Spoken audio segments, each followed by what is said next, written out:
Everyone, आप सभी का स्वागत है परीक्षा पथ यूट्यूब चैनल पर। तो जैसे कि आप में से कुछ स्टूडेंट्स का बार बार ये मैसेज आ रहा था कि मैम जो यूपीपीएससी का पीसीएस का नोटिफिकेशन रिलीज किया गया है, उस नोटिफिकेशन से रिलेटेड भी आप पूरी इन्फॉर्मेशन को कवर करते हुए एक वीडियो बना दीजिए कि इसकी क्या एलिजिबिलिटी होती है, फॉर्म कौन भर सकता है ना, कौन कौन सी पोस्ट होता है।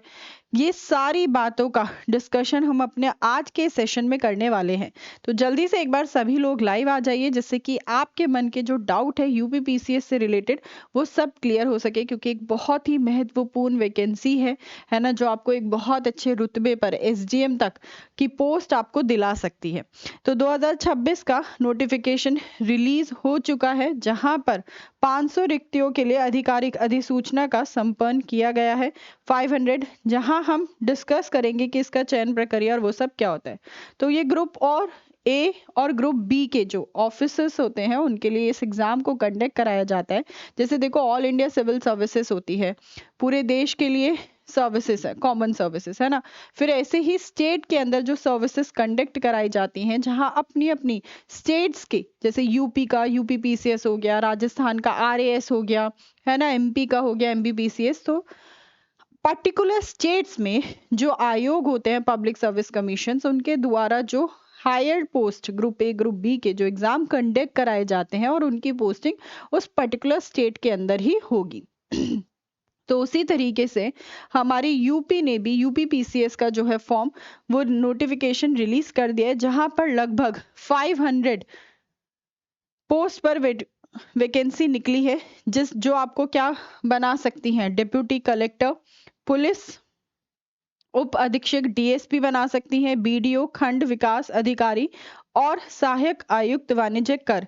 जो पे लेवल होता है उसका पे लेवल 10 होता है, क्योंकि सैलरी कहीं ना कहीं आपको किसी पर्टिकुलर पोस्ट के लिए फॉर्म भर रहे होंगे आप, तो सैलरी, उसके जो अलाउंसेस होते हैं, जो पर्क्स होते हैं, वो आपको अट्रैक्ट करते हैं, है ना। तो एक बहुत ही अच्छा वेतन, बहुत ही अच्छे रुतबे की पावरफुल पोजीशन होती है, डीएम है। आप यूपीएससी का एग्जाम देकर बन सकते हैं और फिर एसडीएम आप अपना यूपीपीसीएस का एग्जाम देकर बन सकते हैं। यहाँ पर 10th पे लेवल होता है, जहां पर मूल वेतन 7वें वेतन आयोग के तहत 56,100, जहां इसके साथ साथ आपको और भी लाभ दिए जाते हैं, जैसे कि डीए, एचआरए, ट्रैवलिंग अलाउंस, चिकित्सा की सुविधा और पेंशन भी मिलती है। इस नोटिफिकेशन को रिलीज किया गया था 25 जून को, जहां ऑनलाइन आवेदन जो है उसके शुरू हो गए थे 25 जून से। लास्ट डेट जो है फॉर्म फिल करने की, वो लास्ट डेट है आपकी 27 जुलाई।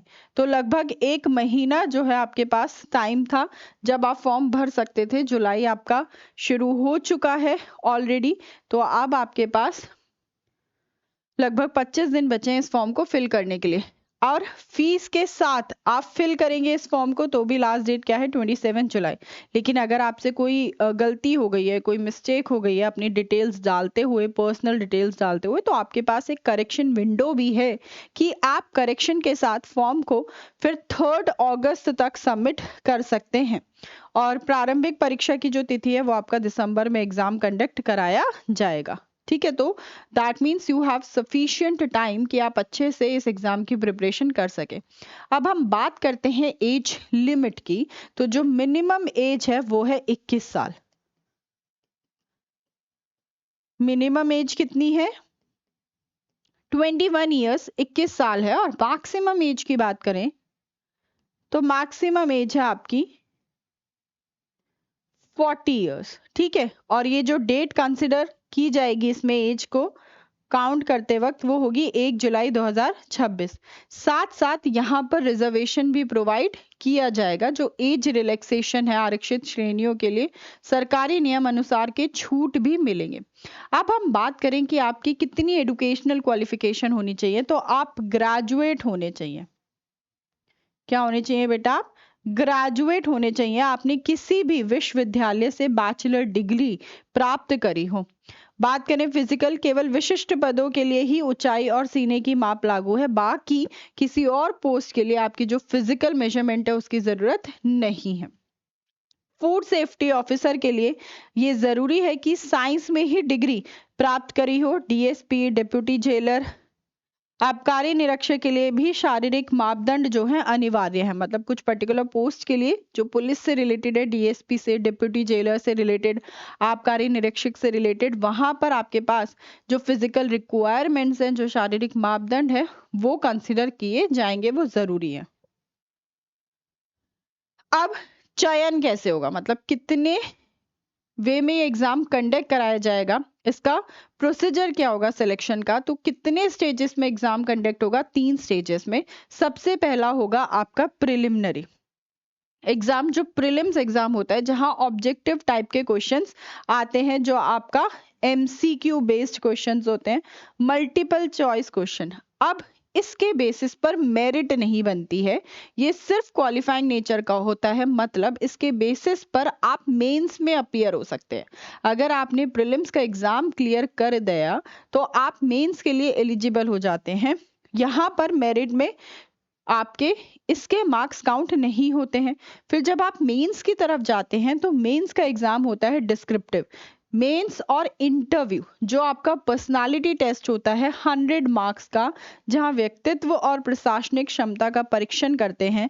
इन दोनों के आधार पर ही मेरिट तैयार की जाती है। प्रीलिम्स सिर्फ आपका एक सिलेक्शन क्राइटेरिया है, वहां पर आपकी मेरिट नहीं लगती है।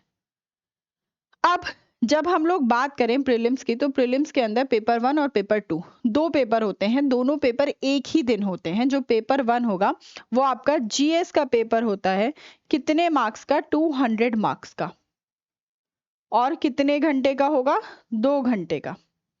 इसके ही आधार पर आप मुख्य परीक्षा मेंस के लिए एलिजिबल होंगे। सीसैट की जब हम बात करें, जो पेपर 2 है वो 200 मार्क्स का है और उसका भी टाइम है आपका 2 आवर्स, 2 घंटे। ये सिर्फ क्वालिफाइंग नेचर का है। मतलब 33% मार्क्स आपने स्कोर करे होंगे तभी आप कि जीएस के बेसिस पे, मतलब अगर आपने 33% मार्क्स सीसैट में स्कोर नहीं किया और जीएस में आपने कितना ही अच्छा स्कोर किया हो, तो आप प्रीलिम्स क्वालिफाई नहीं कर पाएंगे। क्योंकि ये जरूरी होता है कि आप सीसैट में भी 33% मार्क्स स्कोर करें। और बहुत सारे बच्चे ये गलती करते हैं, वो जीएस पे बहुत ज्यादा फोकस करते हैं लेकिन सीसैट को बिल्कुल अनदेखा कर देते हैं। सिविल सर्विसेज के एग्जाम में भी बच्चों को ये प्रॉब्लम होती है, तो आपको ऐसा नहीं करना है।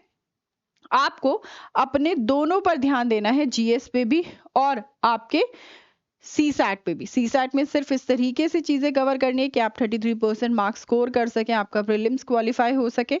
और यहाँ पर जीएस के पेपर 2 में आपको इस तरीके से मेहनत करनी है कि आपका स्कोर अच्छा बन सके, जिससे कि आप मेरिट को, कट ऑफ को, मार्क को क्रॉस कर जाए। अब आपका जो मेंस होगा उस पर जाने से पहले हम डिस्कस करते हैं कि जो जीएस पेपर 1 होगा, मतलब प्रीलिम्स का जो पेपर होगा, उसके कुछ 7 प्रमुख स्तंभ है। क्या क्या, कि आपका करंट अफेयर्स होगा, नेशनल और इंटरनेशनल दोनों। फिर भारत का इतिहास और राष्ट्रीय आंदोलन, दैट इज हिस्ट्री। भारतीय एवं विश्व भूगोल, इंडियन वर्ल्ड ज्योग्राफी। पॉलिटी आएगा, भारतीय राज्य व्यवस्था और शासन। आर्थिक और सामाजिक विकास, दैट इज इकोनॉमिक्स। पर्यावरण, एनवायरमेंट और जनरल साइंस। ये 7 मेन पिलर हैं जीएस के, जिन पर आपको फोकस करना है अपने पेपर 1 के लिए। आगे बढ़ते हैं। फिर हम बात करें मुख्य परीक्षा की, तो जो मेंस के होंगे उसमें 8 पेपर होंगे। सबसे पहले लैंग्वेज जनरल हिंदी का पेपर होगा, ठीक। फिर निबंध ऐसे का होगा। जीएस 1 के अंदर आपका हिस्ट्री और समाज, इतिहास और सोसाइटी।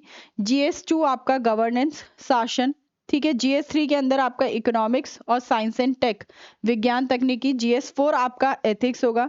जीएस 5 आपका बेसिकली यूपी का होगा और जीएस 6 आपका यूपी विशेष अध्ययन भाग 2 होगा। यहाँ पर ये पेपर है आपके। उसके बाद हम लोग बात करें आपके इंटरव्यू की। जब आप मेंस दे लेंगे और उसके भी क्वालिफाई कर जाएंगे तो आपका इंटरव्यू होगा, जो आपका पर्सनालिटी को टेस्ट करेगा कि आप सार्वजनिक सेवा के लिए उपयुक्त हैं या नहीं, आपकी कम्युनिकेशन स्किल्स कैसी हैं, आपकी सामान्य जागरूकता कैसी है, समझ कैसी है ना, आप अपने आप को खुद को रिप्रेजेंट कर पा रहे हैं या नहीं कर पा रहे हैं। तो 100 मार्क्स का जो है आपका लास्ट में पर्सनालिटी इंटरव्यू टेस्ट होता है। और फिर आपका मेंस और पर्सनालिटी के बेस टेस्ट के बेसिस पर ही आपकी मेरिट बनती है, फाइनल मेरिट जो बनती है। अब आप लोगों को आवेदन कैसे करना है, तो आप इसकी ऑफिशियल साइट पर जाएंगे uppsc.up.nic.in पर, और 27 जुलाई से पहले ये फॉर्म भर देना है क्योंकि ये लास्ट डेट है। फॉर्म भरने से पहले आपको OTR that is one time registration करना पड़ेगा, जो अनिवार्य है उस फॉर्म को पढ़ने से पहले, तभी आप भर सकते हैं, वरना नहीं। अगर आपका वैध OTR नंबर नहीं है तो उसके बिना आपका कोई भी आवेदन स्वीकार नहीं किया जाएगा, आपका वो फॉर्म फिल नहीं होगा। फिर शुल्क फीस भरना है, और फ्यूचर के लिए आपको अपना कंफर्मेशन पेज और जो वो फॉर्म है, जो रसीद है, उसे डाउनलोड कर भी अपने पास रख लेनी है। अगर हम बात करें कि इस फॉर्म की फीस कितनी है, तो वो स्टूडेंट्स जो कि जनरल कैटेगरी से हैं, OBC या EWS कैटेगरी से हैं, उनके लिए फॉर्म फीस है 125 रुपीज। जो SC/ST कैटेगरी से हैं उनके लिए फॉर्म फीस है 65 रुपीज। जो एक्स सर्विस मैन है, पूर्व सैनिक, उनके लिए 65 रुपीज। जो PWD दिव्यांग कैंडिडेट हैं उनके लिए 25 रुपीज, और जो स्वतंत्रता सेनानी आश्रित या कुशल खिलाड़ी महिला, उनके लिए जो है मूल श्रेणी के अनुसार ये फीस होगी। अब आपको क्या करना है, मेन चीज क्या है आपका, कि आप 21 से 40 उम्र की कैटेगरी में आते हो, है ना, आपका वन टाइम रजिस्ट्रेशन आपने पूरा कर लिया हो, और 27 जुलाई से पहले आपको ये फॉर्म भरना है। अब आपके लिए हमारे पास टीम है जो फ्री में आपके लिए अवेलेबल है। यूट्यूब पर क्लासेस लेते हैं, आप उनकी क्लासेस को अटेंड कर सकते हैं, जो आपके प्रिपरेशन में आपकी हेल्प करेंगे। जहां सुबह क्लास होती है इकोनॉमिक्स की शिवांगी मैम की, उसके बाद ज्योग्राफी की 9 बजे आनंद सर की, फिर पॉलिटी की मेरी ही क्लास होती है 2 बजे, फिर स्टैटिक GK की प्राची मैम की, साइंस की शिवालिका मैम की, पुरुषोत्तम सर की मैथ्स की क्लास, फिर आपकी वैभव सर की हिस्ट्री की क्लास 8 बजे होती है, और यूपी GK की क्लास अमित पांडे सर की होती है आपकी 9 बजे। ठीक है, तो मुझे उम्मीद है कि आप लोगों को इससे रिलेटेड सारी इन्फॉर्मेशन अच्छे से समझ आ गई होगी। एक और ऐसा सेशन ले लेंगे कि भाई OTR कैसे होगा, कैसे अप्लाई करना है, तो इन सारी बातों पे भी हम डिस्कशन कर ही लेंगे। और अगर आप हमारे साथ एनरोल करना चाहते हैं हमारे पेड बैच में, तो भी आप एनरोल कर सकते हैं, वो आपकी चॉइस है।